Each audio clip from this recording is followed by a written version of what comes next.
इस बार रस सिद्धांत से सीधा सीधा दो सवाल पूछा हुआ है। कौन कौन सा सवाल पूछा हुआ है, चलो दिखाता हूं। यह रस सिद्धांत का नोट्स है, इसमें रस की प्रॉपर जानकारी है। जिसने भी इसका अध्ययन अच्छे से किया होगा उसका सवाल बन गया होगा। इसमें हम लोग सबसे पहले यही पढ़ते हैं कि रस का प्रयोग कितने अर्थों में किया जाता है। तो सामान्यतः 4 अर्थों में रस का जो है प्रयोग होता है या प्रयुक्त होता है। उसके बाद रस की परिभाषा, बहुत सारी परिभाषाएं दी गई हैं। रस सूत्र की व्याख्या है विभावानुभाव व्यभिचारी संयोगादृश निष्पत्ति। विभाव, अनुभाव और व्यभिचारी भाव के संयोग से रस की निष्पत्ति होती है। अब आपको इसमें जानना है कि विभाव क्या है, अनुभाव क्या है, व्यभिचारी भाव क्या है और निष्पत्ति का अर्थ क्या होता है। निष्पत्ति के जो व्याख्याता आचार्य हैं उनके नाम क्या है और उनके द्वारा प्रतिपादित सिद्धांतों का नाम क्या है, सब हमें याद करना होता है।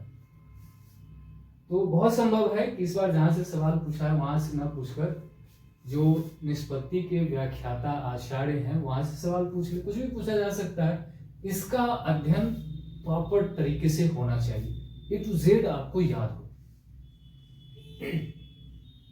रस के प्रमुख भाव वही है, भाव क्या है, विभाव क्या है, संचारी भाव क्या है, स्थायी भाव क्या है, रसों की संख्या और उसके स्थायी भाव, यह भी आपको याद होना चाहिए। आचार्य भरत मुनि के अनुसार मूल रस और कुल रसों की संख्या, मूल और कुल रसों की संख्या, भरत मुनि मूल रसों की संख्या 4 ही बताते हैं। बाकी के जो 4 हैं वे सभी रस जो हैं मूल रस से ही निकले हुए हैं, तो उसी रस से निर्मित है। तो 4 मूल रस कौन कौन से हैं? मुझसे इंटरव्यू में एक जगह पूछ लिया था कि भरत मुनि ने मूल रसों की संख्या कितनी बताई है, तो 4 ही है। कुल रस कितने हैं? 8 हैं। तो मूल इधर है, इससे जो निर्मित हुआ है रस उसका नाम इधर है। श्रृंगार है, श्रृंगार से हास्य रस निर्मित हुआ। वीर है, वीर से अद्भुत रस निर्मित हुआ। रौद्र है, रौद्र से करुण रस निर्मित होता है और विभत्स रस है उससे भयानक रस निर्मित होता है। सवाल यहां से पूछा हुआ है, नेट के पेपर में जो सवाल आया है वो यहां से आया है और सवाल है सिर्फ इतना लिखा है, सतबोधरे। सतबोधरे लिख करके छोड़ दिया है और ऑप्शन में जितने भी स्वरूप इसके बताए गए हैं उसका सीक्वेंस दिया हुआ है और कहा जा रहा है कि आप पहचानिए कि इसमें सबसे पहले कौन सा स्वरूप आता है। तो अगर यह श्लोक आपको याद है या याद रहा होगा उस समय पेपर देते समय, तो फिर आपने उसका आंसर बना लिया होगा। श्लोक क्या है? सतबोधरे कादखंड स्वप्रकाशानंद चिन्मय। चिन्मय का अर्थ होता है चेतना से संपन्न, ज्ञान से परिपूर्ण। रामचरितमानस में पार्वती जी शंकर जी से एक जगह पूछती है कि राम ब्रह्म चिन्मय अविनाशी सर्वरहित सद्गुरु पुरवासी नाथ धरेउ नर्तन के लिए तू मोहि समझाऊ कहु विस्कृत। इस तरह की पंक्ति है। जब हम लोग सगुण और निर्गुण का समन्वय पढ़ते हैं उस जगह पर भी इस पंक्ति को कोट करते हैं कि गोस्वामी तुलसीदास ने सगुण और निर्गुण दोनों का समन्वय किया है। तो कैसे किया? तो उसको जस्टिफाई करने के लिए हम लोग इस पद का या इस एग्जाम्पल का प्रयोग करते हैं। तो सतबोधरे कादखंड स्वप्रकाशानंद चिन्मय वेदांतर स्पर्श शून्य ब्रह्मा स्वाद सहोदर लोकोत्तर चमत्कार प्राण कैश्यप मात्र विश्वकार विनक में नाना स्वाद प्रीति रस। यही है श्लोक। अब देखो इसमें जितने भी स्वरूप, 8 ही स्वरूप हैं। जितने क्या 8 ही स्वरूप हैं, रस के 8 स्वरूप बताए गए हैं। और बताए किसने हैं? आचार्य विश्वनाथ ने अपने साहित्य दर्पण में। देखो रस के व्याख्याता जितने भी कवि आचार्य हुए हैं उन्होंने अपना लक्षण ग्रंथ या आधार ग्रंथ किसे चुना, किसे बनाया?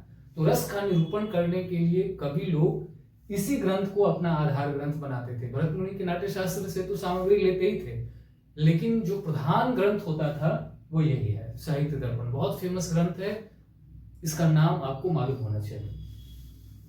तो देखो इसमें इसको आप डिकोड करो, खंडित करो, आपको यही पता चल जाएगा कि कितने स्वरूप है। तो सत्वोद्रेक यानी सत्व का उद्रेक करने वाला रस क्या करता है, सत्व का उद्रेक करता है। तो हमारे अंदर 3 तरह के गुण होते हैं, सत्वगुण, रजोगुण, तमोगुण। सबका मैंने अर्थ लिख दिया। सत्वगुण का मतलब क्या है, ज्ञान और प्रकाश का प्रतीक है। रजोगुण का मतलब क्या है, कर्म और दुख का प्रतीक है। तमोगुण का मतलब है मोह और अंधकार का प्रतीक। तो सत्वोदरे कादखंड, कादखंड का मतलब होता है अखंड, रस अखंड होता है, आप खंडित नहीं कर सकते। यानी विभाव, अनुभाव और व्यभिचारी भाव के संयोग से ही रस की निष्पत्ति होगी, आप रस ग्रहण कर पाओगे। इसमें से किसी एक के अभाव में भी आप रस जो है ग्रहण नहीं कर सकते। अखंड होता है, आप उसे खंडित नहीं कर सकते। अखंड होता है। स्वप्रकाशानंद, स्वयं प्रकाशित होता है। उन्हें प्रकाशित होने के लिए किसी के रोशनी की जरूरत नहीं होती है। जैसे सौर लाइट है, सौर लाइट को सूर्य की रोशनी की जरूरत पड़ती है। सूर्य की रोशनी ना पड़े तो आपके घर में अंधेरा हो जाएगा, लेकिन रस जो है वह स्वयं प्रकाशित होता है। तो स्वप्रकाशानंद चिन्मय, चिन्मय का अर्थ मैंने अभी आपको बताया कि चेतना से संपन्न, ज्ञान से परिपूर्ण। उसके बाद देखो वेदांतर स्पर्श शून्यो। वेदांतर स्पर्श शून्यों का मतलब होता है कि जब रसावस्था की स्थिति में आप होते हैं,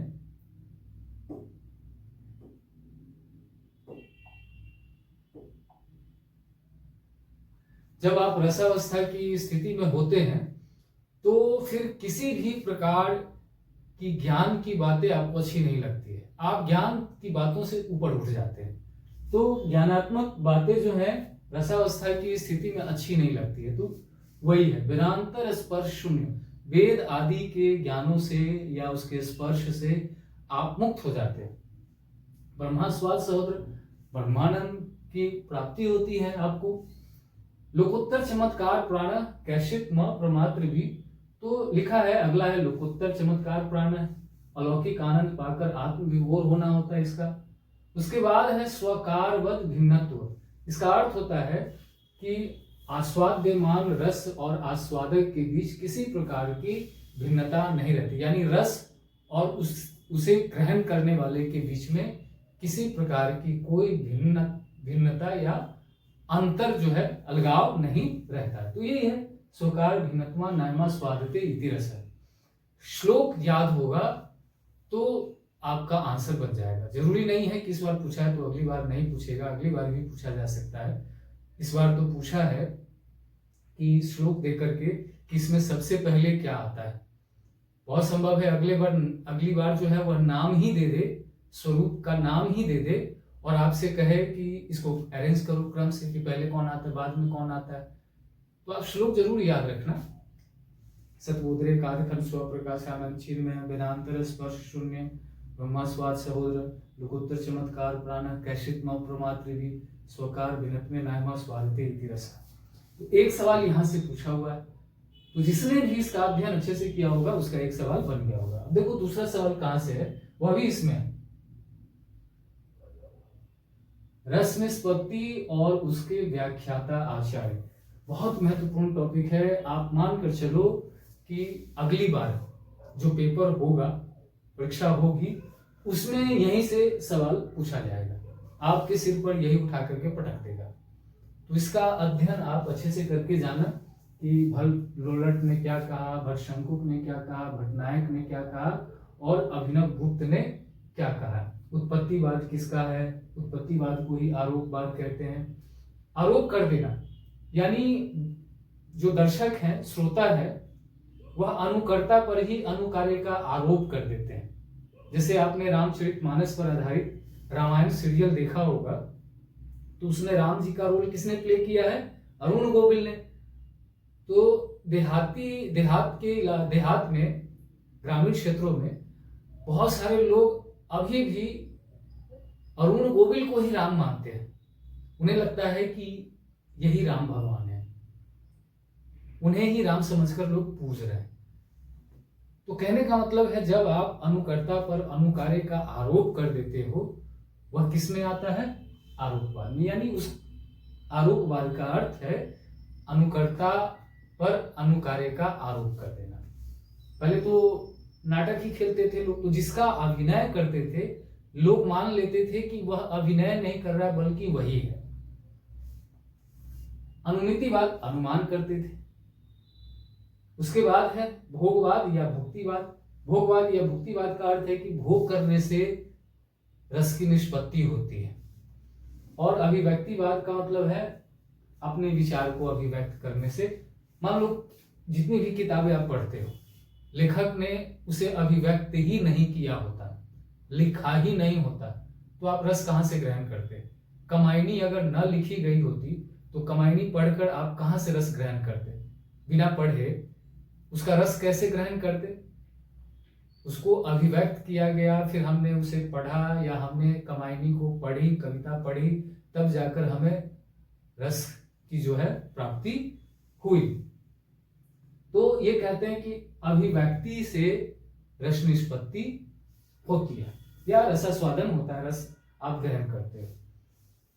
और भी बहुत सारी बातें लिखी गई है, मैं तो आपको ठेठ में समझा रहा हूँ, सैद्धांतिक रूप से तो मैं बता ही नहीं रहा हूँ। सैद्धांतिक रूप से इसमें उसकी परिभाषा दी हुई है। तो यहां से आपसे सवाल पूछा जा सकता है। सवाल जो है नेट की परीक्षा में जो पूछा हुआ है वो यहां से साधारणीकरण के सिद्धांत से। और सवाल कौन सा पूछा है? देखो सवाल है ये वाला, कवि की अनुभूति का साधारणीकरण होता है, किसने कहा है? डॉक्टर नगेंद्र ने। तो यहां से भी सवाल रह सकता है, इस बार नगेंद्र का पूछ लिया, अगली बार किसी और का पूछ सकता है। विभाववादी, विभाव यानी भाव, विभाव और व्यभिचारी भाव। विभाववादी का साधारणीकरण होता है, सहृदय का साधारणीकरण होता है। विभाववादी का अपने पराये के बंधन से मुक्त होना साधारणीकरण है, परस्य न परस्येति ममेति न ममेति च।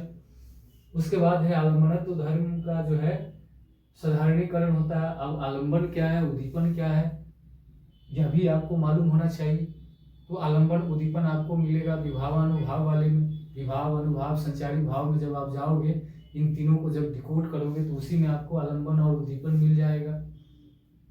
कहने का मतलब यह है कि रस की प्रॉपर जानकारी आपको होनी चाहिए। इसमें एक और है जिसका अध्ययन आपको अलग से करना है, यहां पे नहीं है, मैं इसमें ऐड करूंगा, और वह है रस दोष।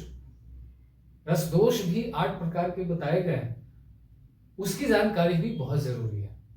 जैसे मान लो कि नायिका नायक को छोड़कर जो विलेन है या नायक का दोस्त है उसको पसंद करने लगे, उसे कौन सा रस दोष कहेंगे? पुरुष का नायिका को छोड़कर उसकी सहेली से प्रेम हो जाए, उसे कौन सा रस दोष कहेंगे? उसके बाद एक नायक को एक नहीं कई स्त्रियों से प्रेम हो जाए, उसे कौन सा रस दोष कहेंगे? ठीक इसी तरह इसके उलट एक स्त्री को कई पुरुषों से प्रेम हो जाए, उसे कौन सा रस दोष कहेंगे? उसके बाद है नायक का स्त्री से ना प्रेम होकर किसी पशु से प्रेम हो जाए, उसको कौन सा रस दोष कहेंगे? या फिर नायिका को पुरुष से प्रेम ना होकर पशु से प्रेम हो जाए, उसे कौन सा प्रेम कहेंगे? आजकल आप देख रहे हैं ना कि कोई मूर्ति से विवाह कर रही है, कोई जो है कुत्ते से विवाह कर रही है, पशु से भी लोग आजकल शादी विवाह कर रहे हैं, उसे आप कौन सा रस दोष कहेंगे? या फिर पुरुष को पुरुष से ही प्रेम हो जाए, उसे आप कौन सा रस दोष कहेंगे? या फिर स्त्री को स्त्री से ही प्रेम हो जाए। अभी कुछ दिन पहले की घटना है, खबर है कि एक लड़की ने दूसरी लड़की से विवाह किया, और इस तरह की खबरें तो खैर आती रहती हैं। खबर यह है इंटरेस्टिंग कि एक लड़की ने लड़की से ही विवाह किया और वह प्रेग्नेंट भी हो गई।